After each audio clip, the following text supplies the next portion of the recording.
Aloha and welcome to E Hana Kako, a weekly program on the Think Tech Hawaii Broadcast Network. I'm Keli'i Akina with the Grassroot Institute of Hawaii. My guest today is an expert in understanding the entrepreneurial climate here in the state of Hawaii. You know, wherever you happen to be, if you're somewhere across the world from us, we're located here at the wonderful Pioneer Plaza in downtown Honolulu, and I hope you'll visit us. But you may be thinking, should I invest in Hawaii? Whether you are here in this state or whether you're across one of the oceans, that's a very important question. It's a vital question to the future economy of Hawaii, as well as the livelihood of the people who live here. And so today, I'm pleased to talk with Bill Spencer. Bill Spencer is the head of Hawaii Venture Capital. He's also a partner who is co-founder of an organization called Hawaii Oceanic Technology. We'll get to talk about some of the innovation that this organization is bringing to our state. But first off, I just want to pick Bill's brain about the entrepreneurial climate. So Bill, thanks for being on board with us today. Oh, my pleasure. Well, it's kind of funny welcoming you to your baby because you and Jay Fidel go way back, and you've really poured in all of the real sweat equity in making both Hawaii Venture Capital and this broadcast program, Think Tech Hawaii, a real possibility. So I like to say that Jay and I have interlocking directorates. There you go. You're joined at the hip. That's right. In all that you do. That's right. And also thanks to Jay Fidel, our producer-in-chief for all of these programs. So Bill, you've really been involved in watching the investment scene here in Hawaii, not only in your own businesses, but also in terms of what you do for the community and bringing investors as well as people seeking venture capital together. So what's your feel of the temperature of Hawaii as an investment destination? Well, Keli'i, just to set the stage, I first started looking at Hawaii in 1985. All right. Which was really the inception in my mind of Hawaii looking at tech as a way to diversify the economy. What was it that happened in 1985 that gives it that milestone date? Well, George Ariyoshi was the governor at the time, and he was a very forward-thinking fellow. He realized that tourism was a mature industry and that it wasn't really full of a lot of growth potential. And as you may recall, in the late 80s, that was sort of the beginning of the microcomputer boom and the desktop computers. So he really envisioned a landscape where Hawaii could be a hub for software development, software being something that didn't require manufacturing facilities. You could, put a program on a disk and ship it anywhere in the world. So he started building some infrastructure. He built a number of brick and mortar outfits, the Hawaii Technology Development Corporation, the Manoa Innovation Center, the Office of Technology Transfer, PICTAR, a whole host of organizations, all focused on tech development at all levels. So we were off to a promising start from 1985 on, and tell us a little bit about how that's unfolded as we reach the present. Well, my organization was actually founded in 1988. The Hawaii Venture Capital Association, which was the brainchild of the Hawaii Strategic Development Corporation, which is Hawaii's venture capital arm, if you will. Mm-hmm. And the idea was to sort of stimulate entrepreneurship and capital formation, because you can't have one without the other. And so the legislature at the time provided some seed money to HSDC, which they were able to use to sort of leverage outside investment. Sure. Now, when you talk about both the capital and the actual entrepreneurship involves people, human capital. Absolutely. Really, both the expertise that may come from anywhere across the world, and also an educated labor force that is readily available for venture here. But it all starts with an entrepreneur. Okay. So somebody that has a solid idea that they can articulate and attract investment. So, for example, one of our very first real home run entrepreneurial companies was Verifone. Verifone, yes. And now you can't charge anything at a store without swiping your credit card in a Verifone machine. So I think we proved early on that we could that we had the expertise here to build world-class companies, and yet you don't hit a home run every day of the week. They're few and far between. So despite the fact that the HSDC was able to leverage about $500 million in investment capital for a variety of projects, very few succeeded like a Verifone until sort of the late 90s, when we started to watch the internet boom take off. Right. And so there were a couple of companies that were started with investment capital that was supported in part by the state, and there was another home run, Digital Island, you might recall. And then after that, there was a whole host of companies in the sort of after the dot-com explosion that were starting to take off based on not just internet technology, but other technologies. Hoku, for example. Yes, Hoku Scientific. Right, which actually was something that the state invested in, and it went public and generated a pretty significant return for its investors and founders. And after that, Hank Rogers, if you recall, That's who right. had the license to Tetris, he came to Hawaii. He was a UH graduate, wanted to get back here, and he put Tetris on mobile phones, and before you know it, they were selling 15,000, 20,000 a week. His company got bought up by a mobile phone software manufacturer, which in turn got gobbled up by Electronic Arts. So, we do have a track record of successful companies, but it takes a while. So from 85 to about, 2005, 20 years, maybe only 5 or 6, half a dozen home runs. So we have these, if you will, points of light. I mean, it shows that Hawaii can be fertile ground for entrepreneurship and for being able to attract some measure of venture capital. But it doesn't seem as though we've really gotten the amount of steam needed to make the engine really run here. And I remember there were such promising opportunities, the Mililani High-Tech Park, or even the initial public offering of Hoku Scientific and so forth. But it seems as though much of that has waned, and the high-tech park itself, for example, is filled now with more warehousing and community and church-type developments rather than the original vision that was there. Well, I don't really agree that we have a waning tech sector. Okay. I think the Mililani Tech Park was, something that was thought of back in 1985, where people were thinking, well, you had to have incubators and you had to have tech facilities. Sure. The original client out there was Verifone. So a lot of that was stimulated by their success. And then Oceanic came in there later. But a tech park does not a tech industry make. Again, it gets back to the entrepreneurs.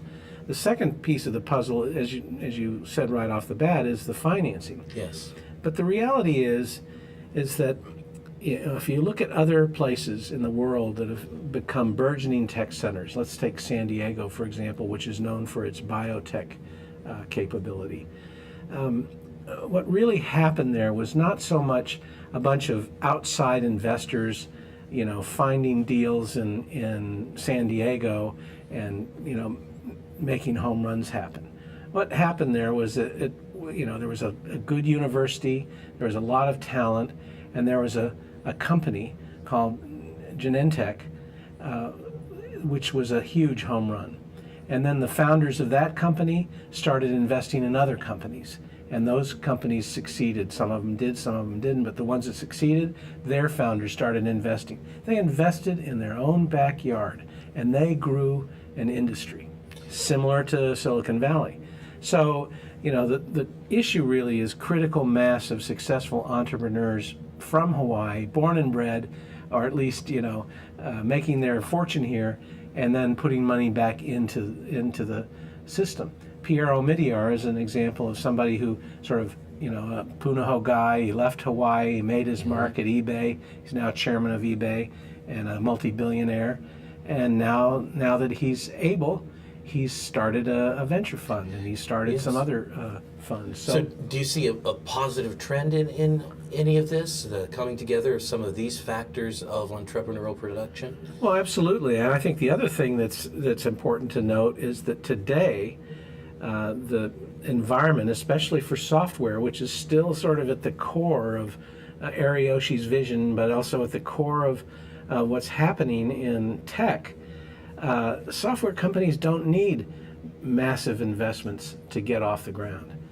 They can succeed with relatively modest investments. In fact, there have been some, modest success stories of people, refinancing or selling their house and building an app, and all of a sudden they've got 50,000, 100,000 downloads, and they've got revenue coming in, all from an app that lives on a phone. Well, Bill, correct me if I'm wrong, but I'm hearing a lot more optimism from you than I generally read in many of the business rags and some of the national press. People are still smarting. Every once in a while you'll see an article about how badly our state handled the super ferry and so forth, and that's sort of held up as an icon as to why Hawaii's not a great investment destination. But what I hear you saying is that you don't need these $60 million investments in a big project all at once. You've got to have the entrepreneur, the spirit, the community, the vision, and something can start at a smaller level and work its way up. Yeah, I think, I agree with many others now who are starting to characterize Hawaii as a startup paradise. It's a great environment for startups that don't require a lot of money. We have a fantastic accelerator called Blue Startups.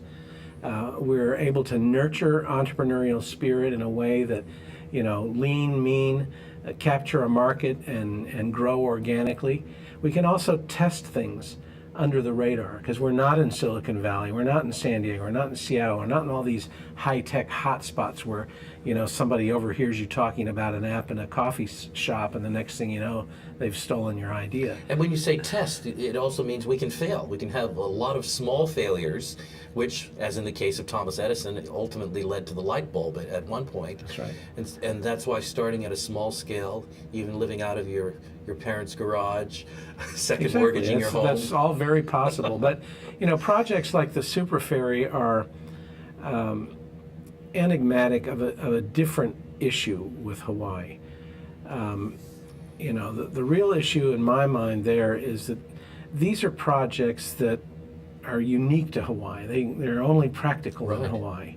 They've been done elsewhere in the Great Lakes in Canada and New Zealand where they've done ferries, but that's a transportation system, just like rail. And so it takes a long time. There's a lot of pushback. There's a lot of consensus building. There are a lot of challenges to doing something like that don't really fit your typical entrepreneurial project mode. Because they require so many different, That's right. components and support and approvals and regulatory activity. Whereas your typical startup doesn't need anything like that. But that is one of the challenges we have to face. Look at the tourism industry. This is a mature industry. To grow tourism 2%, you would have to build 2 hotels the size of the Sheraton Waikiki every year for a 2% growth. That's not much growth. So that's just simply not going to happen. Are we going to, populate every nice beach in Hawaii with big hotels like Waikiki? I don't think so. So that really is at best you'll renovate and maybe expand some existing properties. We often hear the word maturity applied to an industry, and would you say we've at least reached or maybe surpassed the maturity of the tourist industry? Right. But energy, on the other hand, is going like gangbusters. We already had more solar hot water than practically any small country in the world, and now, the amount of silicon panels that are going up, it's booming. And we've got, wind and other potential, but a lot of these things are the kinds of projects that at scale are disruptive to, a lot of people. Who wants a wind farm in their backyard? Who wants a wave energy system, at their favorite surf spot? So you've got a lot of challenges Yes. to meet that the guy with with coding skills doesn't have to face.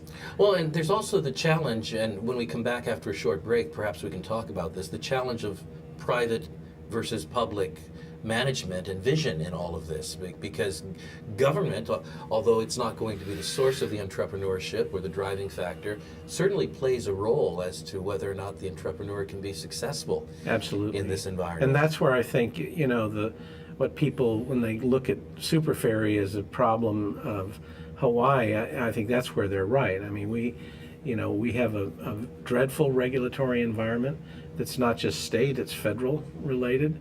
There are a lot of challenges to doing big projects, and I'll be able to share some of those with you when we talk about my entrepreneurial That's right. endeavor. In fact, your own Hawaii Oceanic Technology has had some success in its startup phases and its development, and now you've matured to the place where you've got to take a big leap, and we'll be interested to hear some of the challenges and opportunities with that.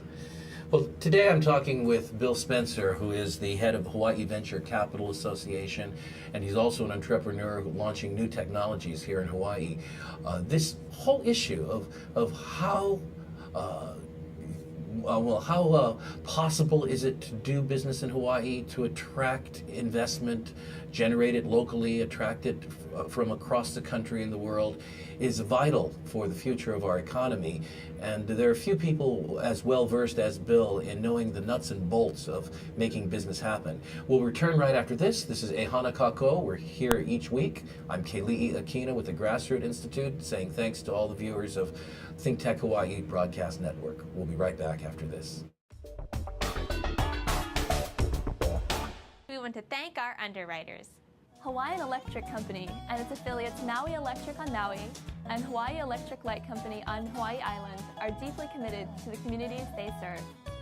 Galen Ho is a senior executive of BAE Systems, a global defense, security, and aerospace company. The High-Tech Development Corporation, the state's leading technology agency, attached to the Department of Business, Economic Development, and Tourism. Castle and COOKE, Hawaii, with a time-honored legacy that spans more than 160 years and revolves around its mission of investing in Hawaii, creating communities, and providing for the needs of our state. Hawaii Gas, formerly the Gas Company, a proponent of the Liquefied Natural Gas Initiative, helping Hawaii achieve its transition to clean energy and a better energy future. COLLATERAL Analytics, a Hawaii-based tech company empowering the real estate industry with greater and faster access to the tools and data they need to make better informed property investment decisions. I'm Nicole Horry. Thanks so much for joining us on Think Tech. I'm Maria Kashem. See you next time.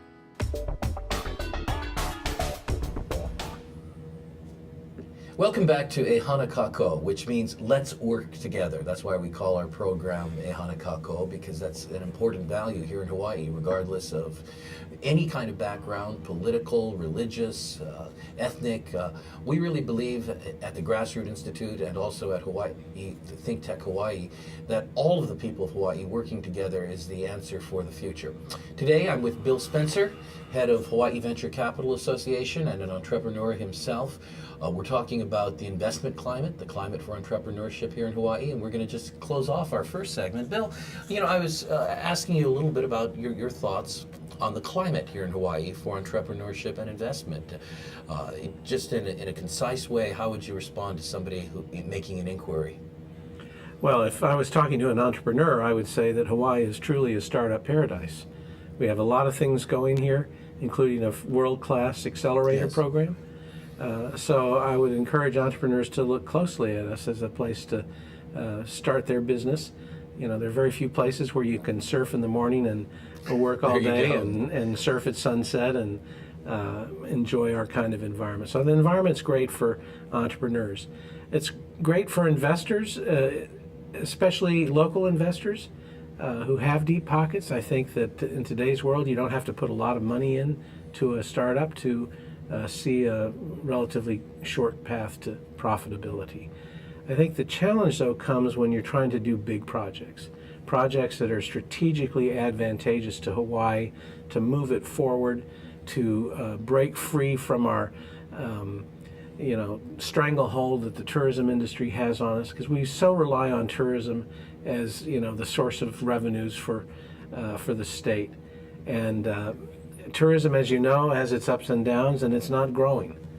So I think the real issue there is when it comes to big projects like the Super Ferry, like my project, Hawaii Oceanic Technology, like big wind, like wave energy, like OTEC. Sure. We've got some real challenges to overcome. Now, all of these innovative technologies require some kind of posture from the government, ranging from the regulatory support to tax credits, if appropriate, to creating the kinds of laws and legal structure that promote entrepreneurship. So how do you gauge the regulatory climate here when it comes to getting entrepreneurship beyond the startup stage? Well, let's just bifurcate this into big projects. All right. Okay, because the big projects take big money, and not all that money will come from Hawaii. So you need to be able to attract outside finance. The fact of the matter is that anything you want to do with regards to a big project in Hawaii touches the land. Absolutely. The Aina. And, with the exception of a couple of spots on the Big Island, we're not making any more land here, right? So to that extent, our government is vested with a stewardship of the land that requires a high level of regulatory oversight and approval. And that's at the state level. And then at the next level, the federal level, there's also a whole layer of regulatory issues. If you're doing a project that touches the water, you've got Army Corps of Engineers having to get involved. If you're doing something that puts anything that might get into the water or the water table, you've got the EPA involved. If you're doing anything related to the coastline, you've got the feds involved. You have NOAA involved. There's a whole host of agencies that are involved, and unlike the theme of your show, Keli'i, they're not always talking and working together. So entrepreneurs who are trying to accomplish these big projects have a huge set of flaming hoops to jump through to do anything. Right. If you were king or policymaker in chief, or whatever title you'd want to have, what one or two items, pieces of legislation or regulatory change would you want to see happen here in the state of Hawaii? Well, I don't think it's necessarily a change of regulation. I think, regulations have their place. Sure. They're all well-meaning. Policies. And I don't think it's really a policy issue. I think that part of it is mechanical, which is there's so many moving parts when you're dealing with anything that touches the land, that everything is done serially. You have to do one thing to be able to do another, to be able to do another, to be able to do another. So, for example, in my company, in order to lease a water column to farm fish in the ocean, we first had to do an environmental impact statement in order to get a conservation district use permit from the state. Now, the state manages ceded lands, and ceded lands include the ocean out to 3 miles. So in order to get a lease, we had to have the conservation district use permit to get the lease. But then, as soon as we were ready to put something in the water, we had to get a National Pollutant Discharge Elimination System permit from the EPA and an Army Corps Section 10 permit from the Army Corps of Engineers. And we also had to get what's called a Coastal Zone Management Administration permit, which is a federal permit, which is my favorite permit, which is the one that says, are you getting all the permits that you're supposed to get? Okay. It's kind of like that old Paperwork Reduction Act notice that used to be included on a piece of paper in every federal document. So my point is you couldn't start one process without having gone through the other. And I read a piece by you in an interview you gave in which you described the permitting process as one which is focused on proving negatives. In other words, you have Absolutely. to prove what will not happen. And you were pointing out how almost impossible that is in order to meet the permitting standards. So if I was king, what I would do is I would tell regulators to be fair and balanced, to not err on the side of what's called the precautionary principle. And it's the precautionary principle that says, if somebody wants to do something that could possibly harm the environment or people or, whales or porpoises or turtles or seals, then they shouldn't be allowed to do it. Yeah. And that's where the proving the negative comes in, because if you're doing something innovative that's never been done before, how can you prove a negative? It's impossible. Well, some of this goes back to some deeply seated oppositions. Development and technology on one hand, environmental protection on the other hand, or cultural preservation. Do you think these have to be in opposition to one another? Do you think that there could be a different way of looking at these things, especially as we have to have the public vision and the public support involved at the scale you're talking about? Well, the issue to me has to do with, not just Hawaii, but our whole country. America used to be the land of innovation and progress, and that's how we got to where we have been. But because of this backlash and precautionary principle and overreach of regulators, and I think what's happened is we've ended up stifling productivity. I mean, if I could go to a different country and accomplish my mission in a year instead of 6 years, why wouldn't I do it? Well, and some people have asked me. And global investors make that decision every day. That's right. So I would say that's why maybe some foreign investors that might love to invest here because of all the same reasons an entrepreneur might love to start a business here are a little gun shy because, on the one hand, Hawaii's very progressive because we are an island. We have to fend for ourselves, but on the other hand, we're not thinking clearly. For example, food sustainability. We import 95% of what That's we right. consume here. What happens if there's a dock strike in LA and shuts the dock down? Well, in 2 weeks, we're going to run out of everything, including toilet paper. So we're not very far-sighted when it comes to Right. utilizing our natural resources to protect ourselves.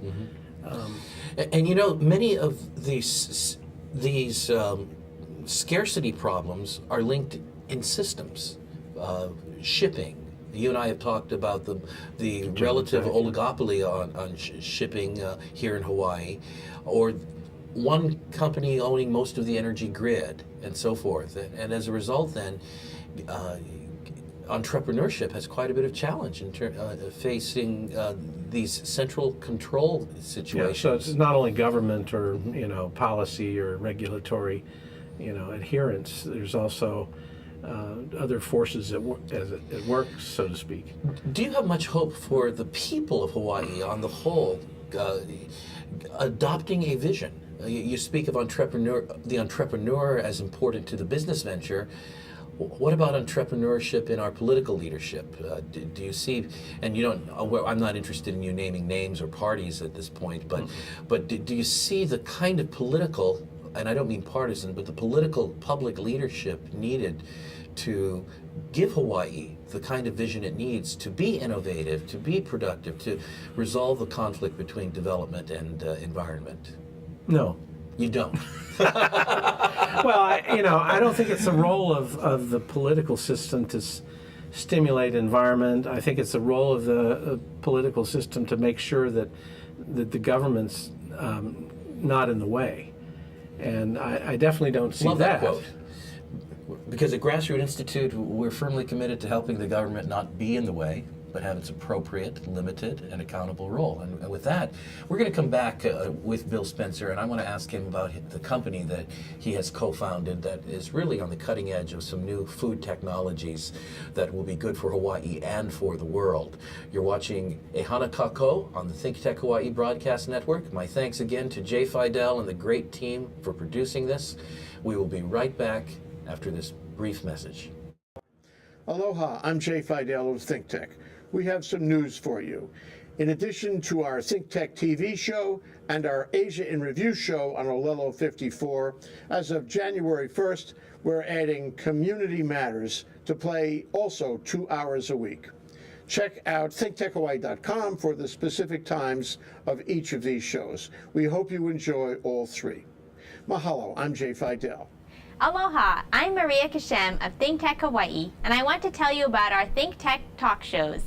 If you didn't know it, Think Tech streams video and audio for all of its shows live on the internet from 2 to 5 p.m. every weekday afternoon, and we replay them all night long on ustream.tv. Visit thinktechhawaii.com for our live stream and YouTube links. Raise your awareness on Think Tech. I'm Maria Kashem, and I'll see you there. Right.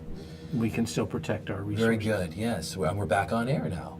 Aloha, and again, welcome back to Ehana Kako. Every week we're here saying that it's time to work together. I'm Keli'i Akina with the Grassroots Institute.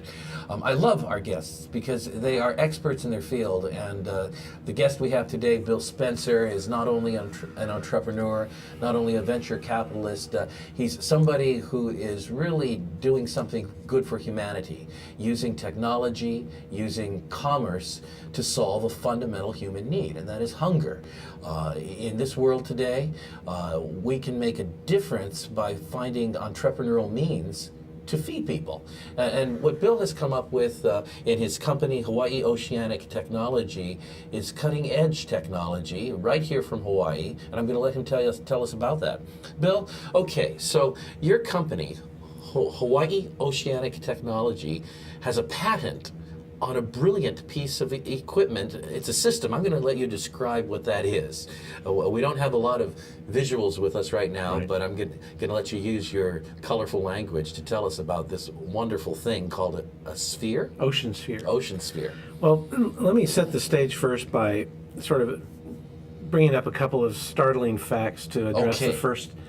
the condition. You know, I do a lot of mentoring with entrepreneurs, and I always tell entrepreneurs to think big, to think about big secular issues in working at solutions. And that's what I think our company has done. The fact of the matter is that we cannot, as a world, continue to hunt seafood. It doesn't make sense. You know, we're wiping out fisheries with little regard to sustainability, and it's just not practical anymore. And we're using our fuel and polluting the ocean and the Exactly. the sky. I mean, the fact is that the oceans are relied on for 90 million tons of seafood a year. Mm-hmm. Yet already farm seafood makes up another 60 million tons. So almost half of all seafood consumed in the world is already being farmed, but mostly in land and in bays and estuaries and nearshore settings. The UN Food Agriculture Organization says that within a few short years, by 2030, we need to double the amount of farm product. And where is that going to happen? It's not going to happen on land because land is scarce. We have a population, global population approaching 10 billion people. So the issue is, where else can we go? We have to go out in the ocean. Now, you've always heard people say that, well, the Earth is 70% covered by the ocean and 30% land. Well, you know, that's wrong. They've been teaching us the wrong thing. Mm-hmm. And I'll tell you why. Because, and I bet it's wrong from a constitutional point of view, which we'll get quite into. Possibly. But my point is that on land you can only operate in two dimensions when it comes to producing seafood. But in the ocean you have three dimensions. Mm-hmm. So the relationship of ocean to land is more like 20 to 1 rather than 2 to 1. And that's an important distinction, because if you're going about the business, which we are, of farming seafood, you have to take advantage of all three dimensions. So that's why we built the ocean sphere. Now the ocean sphere is, imagine, it's as big as a Walmart superstore. filled to the scuppers with upwards of 3,000 tons of seafood. To produce the same amount of beef protein, you need 1,600 acres of land and more than 1 billion gallons of fresh water. And seafood doesn't require fresh water. The other thing is that seafood is the most efficient way to produce protein, because cows need 7 pounds of grain or grass or whatever other form of feed for every pound of growth. Whereas in a farm seafood environment, a fish only requires 1 to 2 pounds of feed. Now, even wild fish, you know, you hear people say, "Oh, I don't like that farmed fish. I prefer wild fish." Well, wild fish, as we learned since kindergarten, how do they eat? They eat fish that have eaten fish that have eaten fish that have eaten fish all the way down the food chain. So if you add up the cumulative weight of all the fish that they've eaten to get 1 pound of growth, it's 100 pounds of fish for every pound of growth. That's not very productive. The other thing that's happening with the fishing industry, 20% of all fish that they catch are thrown overboard. They're called bycatch, because if you're going out there hunting for tuna, you want to fill your hold up with tuna. You don't want to put in a junk fish that's only worth 50 cents a pound on the market. You want to get the $12 a pound you can get from tuna. So all those junk fish get thrown overboard. Then another 20% of all seafood that's caught and hunted down in the ocean is caught illegally, which means that the fishermen are either fishing where they're not supposed to, or they're catching fish that are underweight or more over quota. So it's a drear situation, and it's got to stop. So you have found a way to solve many of these problems and to take advantage of the ocean itself as the place in which to breed That's right. ocean food. So once again, your ocean sphere is about the size of a Walmart superstore. That's right. It's like a big sphere, a big ball. Like a big buckyball. And inside of it, you will be growing seafood. That's right. Basically tuna and so forth. So, for example, our lease site off the Big Island of Hawaii is 250 acres. All right. We are permitted for 12 ocean spheres, 6 of which we'll harvest in any one year. Each one of those ocean spheres, if we end up growing tuna, which we're working on very hard, it would produce 1,000 tons. So that's 6,000 tons. Incredible. 6,000 tons of, a year of tuna. And then, do the math. We don't have enough land to produce the same, practically That's speaking, right. the same amount of beef. But we're doing it in 250 acres because we're taking advantage of 3 dimensions. And this is an industry that we can produce and be a leader in right here in Hawaii. Well, that's the interesting point, because Hawaii is the only state in the United States that has a regulatory infrastructure that allows you to lease an ocean column for the purposes of mariculture or fish farming. No other state in the United States, except for Maine, which is even a different process, is set up like we are. And it was determined back in those days of Ariyoshi, when they sat down, they said, well, what are the things where Hawaii has competitive strategic advantage in the world? Oil, fish farming, because we're surrounded by ocean, clean energy, software, biotech. That was very far-sighted. Absolutely, and that's actually when the law that governs the regulatory process, HR 347, came into play. Well, from the perspective of what we stand for at Grassroot Institute, I'm very eager to see your company and others like yours succeed, because what you're doing is you're extending the frontier of property rights, actually, into the ocean. Our viewers will know in the past several weeks, the international news has been filled with news about China extending its property reach to create no-fly zones, ostensibly, they say, for the protection of the world. But there are other motives, of course. But it shows one of the problems in a nation that can't provide property rights to businesses, to individuals. So here in Hawaii, we have a unique situation, don't we? You're able to claim some kind of property by virtue of HR 347, you're able to get a lease on an ocean column. Now, every country, by virtue of the Magnuson-Stevenson Act, which is relatively recent, every country now honors a 200-mile exclusive economic zone. Right. So that means if you have a fishery, you're allowed to fish in your exclusive economic zone, EEZ, and you can prevent others from doing so.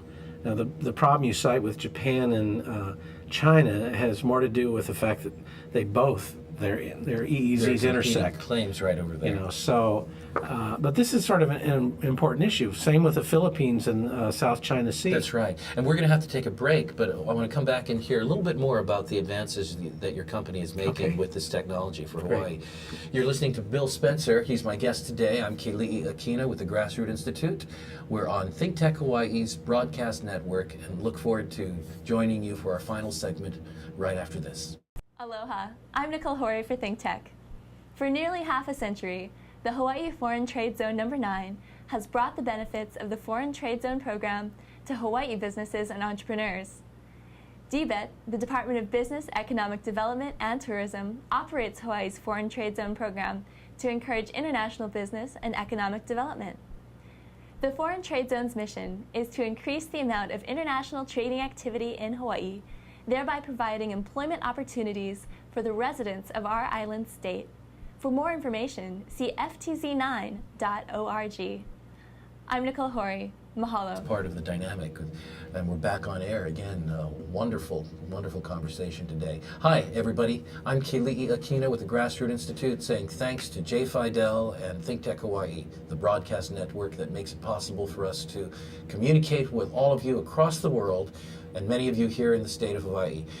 Bill Spencer has been doing business for a very long time, and he's been facing challenges, bringing together ideas such as the sustainability of life on this planet, success in the commercial market, the extension of property rights, so many great values, bringing them all together, solving problems, and doing exactly what an entrepreneur does.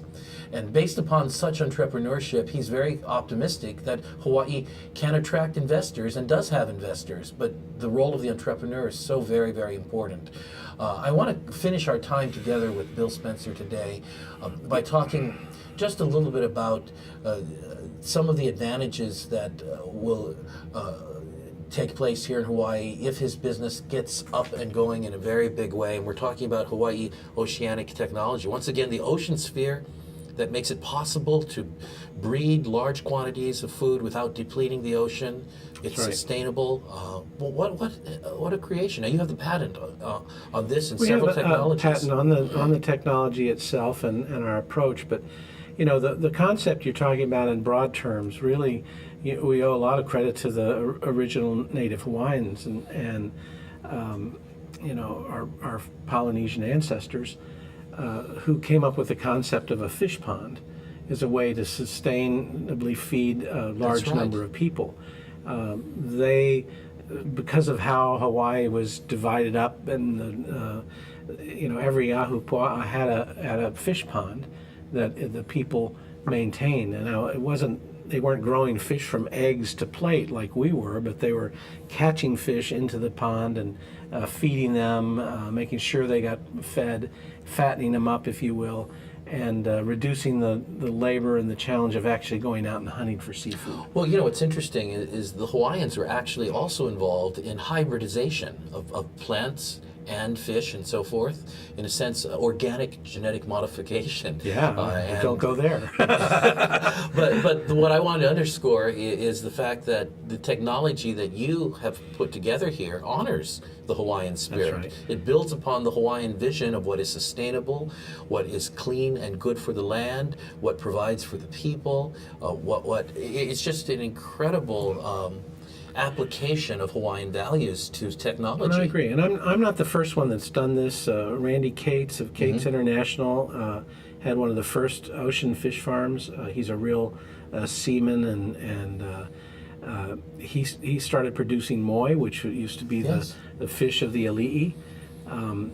Neil Sims had a company called Kona Blue Water Farms, which produced what's known as kahala locally, but by farming it, it didn't have sort of the downside of kahala, which is a reef fish. Sure.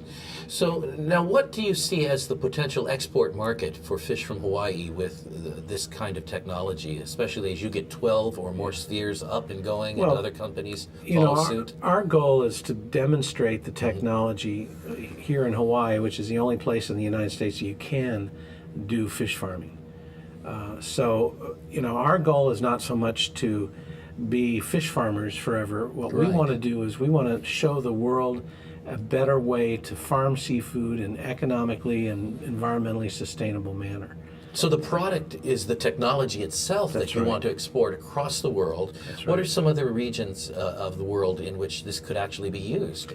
Well, Japan and China and Korea, huge consumption of seafood. Mm-hmm. Japan is like 60 pounds a year. We average in the United States 15 pounds. China's That's getting when we up stop there. eating hamburgers. Right. But the thing is that, and then they're already doing fish farming. China dominates the $100 billion fish farming industry, but mostly with land-based terrestrial farming situations like tilapia and shrimp. But they don't have enough fresh water to keep this up. And the fact is that, given their track record, I wouldn't touch a tilapia from China, and you can see it in the stores, $2.99 a pound. It's less than hamburger, but God knows what circumstances grown under. The other issue with these countries is their nearshore waters are polluted out to 50 or 60 miles. So if they're going to do open ocean fish farming, which is what we call our technology, they've got to go 100 miles out into the ocean, 150 miles, way out into their EEZ, where there's no competition from pollution or other types of uses. It's the only choice we have. Evidence is that farming fish in deep ocean is healthier for the fish and better for the environment, because the mass quantities of water mineralize the effluent and create a pathogen-free environment that allows the fish to grow strong, healthy, and quickly. So, all indications are biologically, oceanographically, that this is where we have to go. But no one has yet, done that. That's why we were able to get a patent, because our ocean sphere is novel in that it's designed to operate in that kind of an environment. Well, your project sounds like the kind of entrepreneurship, the kind of venture that our state government should be embracing to a high degree, doing everything it possibly can to promote and so forth. And the people who I need to know about this kind of wonderful visionary approach to sustaining life on our planet, helping Hawaii become economically feasible. What is the most common downside that you are faced with from your critics? What do they raise? That whales are going to run into the sphere? Like the super ferry, or what is the most common argument? It looks like a blight on the land from a distance. I think I ocean? have a list of 15 of the most common criticisms. You mentioned a couple of them. They don't want us using GMO-based feed. Of course, 95% of soy protein is GMO. Sure. They are. They don't want to see ocean spheres in their view plane, which is not why our ocean spheres are submersible, but the fact is they're submersible. And, our site is off a part of Hawaii that's not highly densely populated, and we're 2.6 miles out in the ocean. We're outside of the whale sanctuary. We've done everything we can to make sure that the environmental and visual and other impacts aren't significant. In fact, that was the whole point of our environmental impact statement, which we voluntarily did. You don't have to do an EIS, full-blown EIS, to get your conservation district use permit. But we wanted to be held to the highest standard, and we wanted to demonstrate to all critics that there would be no significant impact from our operations. And we think we demonstrated that scientifically, and because we're in 1,400 feet of water. People say, oh, fish poop is going to, come up on our shores, or the fish feed is going to go to the bottom and affect the Sure. corals. It's scientifically not even likely. Well, it sounds like you've thought it through quite a bit. You bet we have. Bill, it's been a delight talking to you, with you about this, and I've learned a great deal. And just think that this kind of technology is the way we need to go in the future in Hawaii. My guest today is Bill Spencer. He's the president of the Hawaii Venture Capital Association. He also has his own company, the Hawaii Oceanic Technology Group, and they're doing some tremendous work with the ocean sphere a means of being able to breed sea life, to feed the planet, and to fuel the Hawaii economy. I'm Keli'i Akina with the Grassroots Institute. We stand for individual liberty, freer markets, and limited accountable government, and hope you'll visit us at our website, Grassroot, that's singular, grassrootsinstitute.org. My thanks again to ThinkTech Hawaii, the broadcast network, and aloha to all of you watching across the world. Much aloha. We'll see you back next week.